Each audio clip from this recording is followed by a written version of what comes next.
If you can, pause everything else for a moment. Not because something terrible is about to happen, and not because you're running out of time. In fact, it's the opposite. The reason I'm asking you to pause is because what I want to share with you is the kind of message that often gets lost in the noise of everyday life. It's something that deserves your full attention, even if only for a few minutes of quiet. If this isn't the right moment, if there are people around you, if your mind is busy with other things, or if the space around you feels too loud, that's completely okay. You can always come back later. Save this for when the moment belongs to you. Messages like this are best received when your mind has room to breathe. But if you are alone right now, if something about this moment made you stop and listen, even if you can't quite explain why, then stay here with me for a little while. Because there is something important I want to talk about, a sign that some people quietly carry, even if they don't fully understand it yet. And the interesting thing is that this sign rarely looks the way people expect. It doesn't look like power, success, or confidence. It doesn't look like having every answer or being admired by everyone around you. More often, it looks like something very different. It looks like needing space, like pulling back from noise, like choosing quiet when everyone else seems comfortable with constant distraction. It can look like distance, reflection, or the simple desire to be alone with your thoughts. Sometimes, other people misunderstand that. They might see it as coldness or withdrawal, but often it's something much deeper. And if any part of that sounds familiar, even in a small way, then this message may be meant for you. There is something that happens to a person when they begin to change at a deep level. The noise that once felt normal starts to feel overwhelming. Conversations that used to be easy suddenly feel hollow, as if the words being exchanged no longer carry the same meaning they once did. Environments that once felt comfortable begin to feel unfamiliar, almost as if they belong to a version of you that you are quietly leaving behind. When this shift begins, the first instinct, especially for people who care deeply about others, is to assume something must be wrong. You might wonder if you are becoming distant, overly sensitive, or disconnected. But what if the need for solitude is not a sign that something inside you is breaking down? What if it is actually a sign that something meaningful is being built? Solitude, at certain moments in a person's growth, is not the same as isolation. Isolation pushes people away. Solitude creates space. It is a form of protection. It is the quiet understanding, sometimes felt more than explained, that what is forming inside you is still delicate. It needs room to grow without being constantly interrupted by opinions, expectations, or the pressure to remain who you used to be. Many people who experience real inner transition describe this stage in very similar ways. They speak about a gradual drawing inward, a slowing down, a quieting of the noise that once filled their lives. The social rhythms that once felt natural start to feel out of place. The conversations that once connected them to others begin to feel like they are happening on a different level entirely. This does not mean you have become superior to the people around you. It simply means you may be in a different process of growth. Think of it like a compass. If a magnet is placed too close, the compass needle stops pointing toward true north. The compass is not broken. It is simply too sensitive to the disturbance nearby. Discernment works in a similar way. When too many voices crowd the space around you, clarity becomes difficult. Solitude gives your inner direction the quiet it needs to realign and point you forward again. When too many voices are too close, the signal becomes noisy. You start living by other people's reactions instead of your own sense of direction. The solitude you've been craving is not avoidance. It is the space your clarity needs to form. Maybe you've noticed that your tolerance for certain kinds of chaos has lowered, not dramatically, not with anger, but quietly. The drama that used to pull you in now feels exhausting. The conversations that once felt urgent now feel strangely empty. And instead of leaning in, you find yourself stepping back. Maybe you've noticed that you feel things more deeply. Beauty, injustice, the suffering of people you don't even know. Your emotional awareness has become more sensitive, not fragile, just more awake. Maybe there's a friendship where you've begun to feel a quiet distance forming. Not because something dramatic happened, not because you've decided to cut anyone off, but because the conversation no longer goes anywhere real.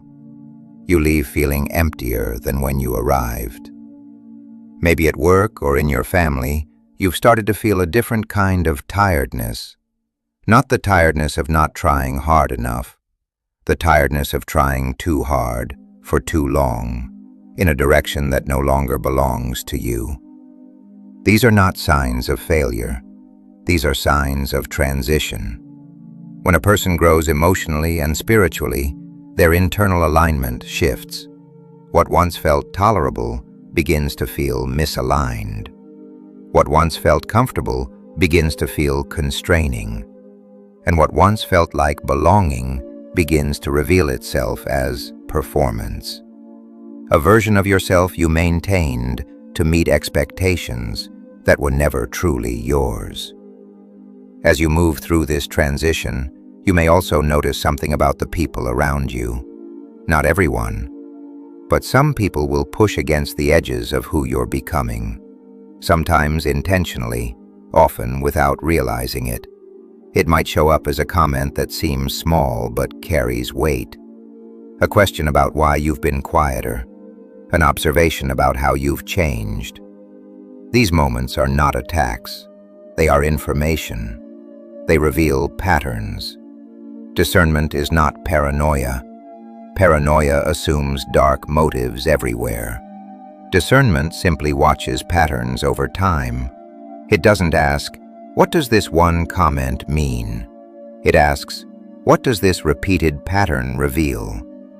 And the response that serves you best is almost always the same. Respond. Don't react. A reaction is immediate. It comes from the wound. A response is slower. It comes from the part of you that has grown. You do not owe anyone a live report of your transformation. Some things are meant to unfold quietly. Let time reveal what is real. Let your behavior speak. Now, underneath all of this is something deeper. The real sign. The sign only some people carry.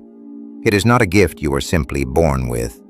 It is a capacity that was built during difficult seasons, built in private moments, built in the long stretches of time when you had to decide what to do with pain.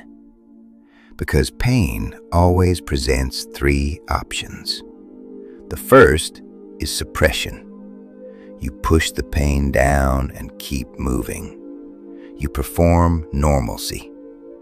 For a while, it works, but suppressed pain doesn't disappear.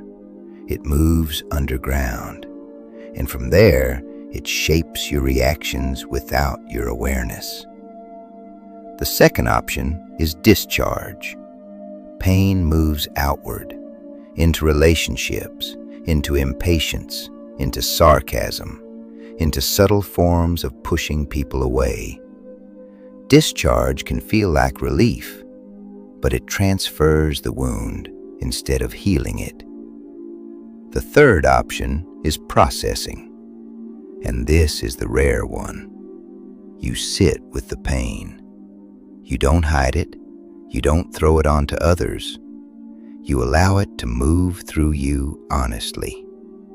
You ask what it is teaching you about your values, your boundaries, your understanding of yourself. And slowly, something begins to change. Not instantly, but steadily. Pain transforms, not into bitterness, into wisdom, into clarity, into compassion. Think of a seed buried underground. From the outside, nothing appears to be happening. Stillness, darkness, silence. But inside, everything is changing. The seed breaks open. Roots begin forming in the dark before any shoot reaches the light. Transformation often looks like stillness from the outside, but underneath, everything is reorganizing. This is the sign, not the absence of struggle, but it's what you chose to do with it. Now, there is something else that often appears during real growth, and many people don't talk about it enough. Guilt. Not guilt for something you did wrong, but guilt for changing. Guilt for needing more space than you once did.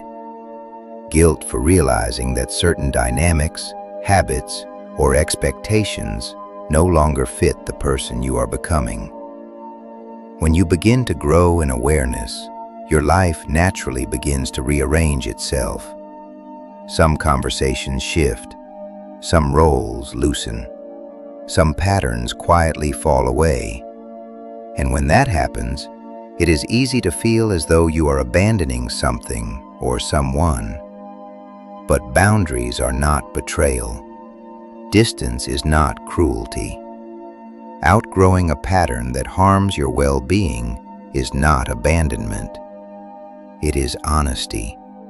It is the recognition that growth sometimes requires different choices than the ones you once made. You can care deeply about people and still acknowledge that unlimited access to your time, your energy, and your emotional space is no longer healthy. Love and access are not the same thing. Caring about someone does not require you to disappear inside their expectations. In fact, sometimes the most loving thing you can do is step back long enough to regain your balance. When you do that, you return to the people in your life with presence instead of exhaustion, and clarity instead of resentment. Growth is not about becoming distant or cold. It is about becoming real. So release the guilt slowly. You don't have to force it all at once. Just allow yourself the permission to change without constantly apologizing for it. Stay still when you need stillness. Stay aligned with what you genuinely value. Do not rush to explain every step of your journey.